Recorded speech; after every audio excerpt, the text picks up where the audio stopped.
Salut, c'est Robin de BFM. Est-ce que vous connaissez le Bus d'Or? C'est une sorte de Jeux Olympiques des chauffeurs de bus. C'est un concours qui est organisé tous les 2 ans et qui a pour but d'élire le ou la meilleure conductrice en France. Là, du coup, le principe, c'est que le bus il doit freiner sec et faire tourner le ballon juste devant, pas plus loin, pas avant, pas après. C'est un gros engin, c'est lourd, ça peut être dangereux, c'est de montrer qu'ils savent ce qu'ils font et que quand ils conduisent, ils le font en toute sécurité. Pour cette édition 2024, le concours se déroule ici. On est au nord de Paris et en tout, une 60aine de conducteurs vont s'affronter dans différentes épreuves. Première épreuve, un demi-tour. Demi-tour dans un carré restreint de 17 mètres sur 17 mètres avec un bus qui fait 12 mètres. Rien que ça. Et ensuite une épreuve de freinage de précision. Donc on arrive à une certaine vitesse, on freine fort pour arriver le plus proche possible sans dépasser une ligne.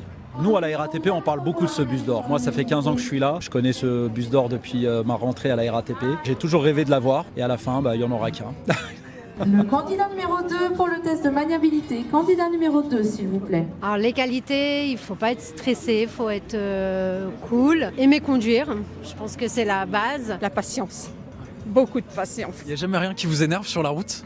Si, les trottinettes et les piétons qui traversent n'importe où, qui doublent à droite et que d'un seul coup vous voyez au dernier moment. Qualité d'un bon machiniste, je dirais d'être calme. Parce que c'est vrai que tout ce qui nous entoure peut nous mettre en stress facilement. Comment vous êtes retrouvé derrière le volant d'un bus? C'était un challenge. Je me suis demandé si, du haut de mes petits 1m60, j'étais capable de conduire un tel engin. Et puis challenge réussi, hein. Ça fait 18 ans que je fais ça et j'en suis complètement ravie. Quand je suis rentrée à la régie, mon RH m'avait dit tu verras, ça se conduit mieux qu'une voiture et je confirme. Si je suis franche avec vous, les premiers temps en voiture, je m'arrêtais aux arrêts de bus.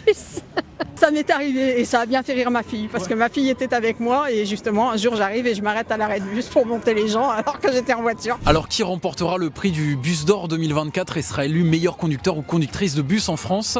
La réponse avec la grande finale, c'est ce mercredi.